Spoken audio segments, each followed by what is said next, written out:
Hello, people of the internet. Good morning, good afternoon, and good evening. Today is Wednesday, the 8th of February, and we are back with some new music that has dropped. This one is actually a couple days old now at this point, I think. Just didn't notice it on the schedule. I must have gotten uploaded late or something like that. But Miss Raina of After School and Orange Caramel fame has dropped a new song.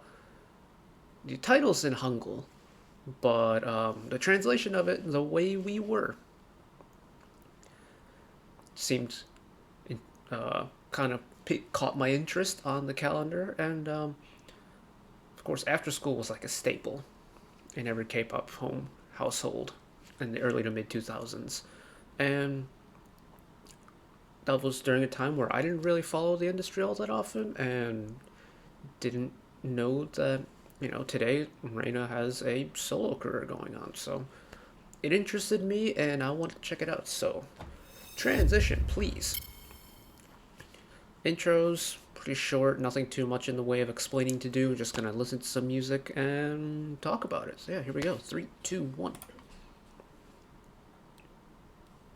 Crank up the ears a little bit. And of course, right when I hit the record button, I start noticing that my glasses are dirty, but I'm loving the heavy strings and the acoustic guitar already. Oh. Do you hear that low, almost like, it's not a vibrato, but it's like almost like a buzzing sensation to her low tone. That's really cool.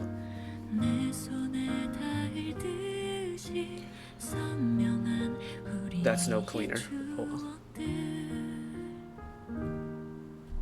Nice chord sequence there at the end of the phrase.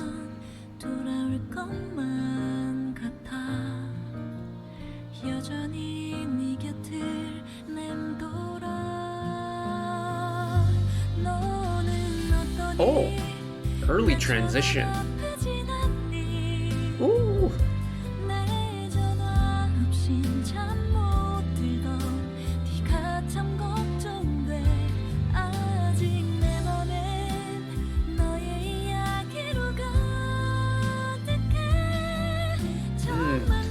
The way the melody progresses through the song is so pretty.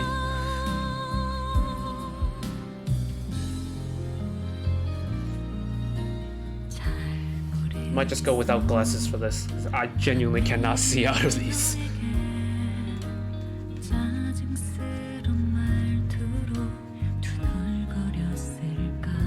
Notice how she's using two different vocal registers for the two different phrases. So she's keeping her high voice, so at least so far, she's keeping her high voice solely for the chorus, and then leaving this rich lower chest tone for the verse and the pre-chorus. Very cool offset. Because you're letting the strings kind of start going higher in the pre-chorus. And I love the key switch in this chorus too.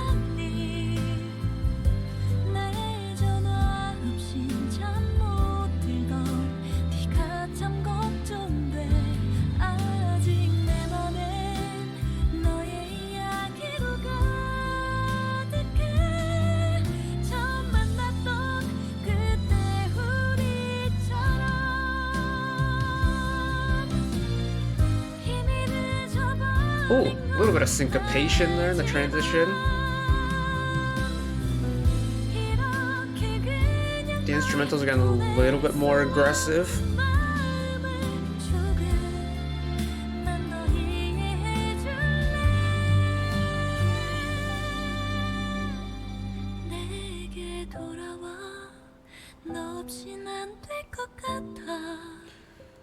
And the highest it peaks all the way to the bottom.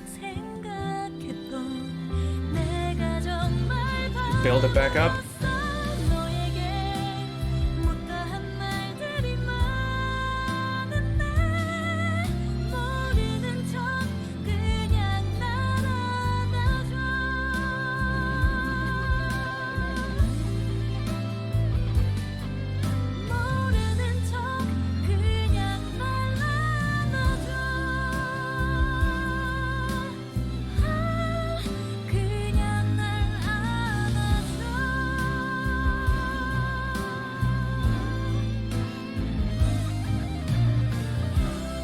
I love the little chord changes there, where it like, kind of like hops out of the home key. That's really cool.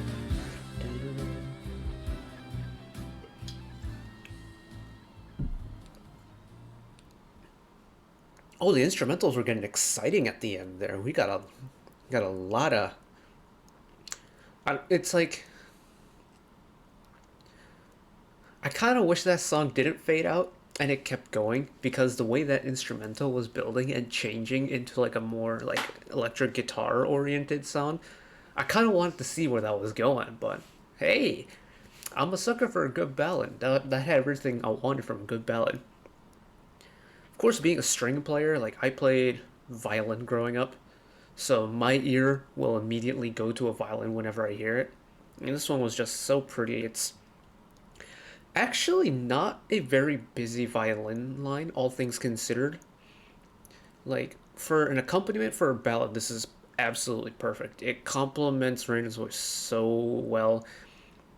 Even in her lower tones of violins, whenever they go high, don't feel like they're imposing on her voice. And whenever she's in her higher register and singing her head off, pretty much just putting all her power and emotion behind it, the violins are doing the same, but they aren't again overpowering her voice. And part of it is the mixing behind it, yeah, but a big portion of that is how it's been arranged because it's using long drawn out notes to complement her vocals, and then whenever she's on her vocal break, they're using the arrangement, or the composer managed to weave in the instrumentals behind it as sort of like what in the vocal like side would be considered like an ad lib or a fill.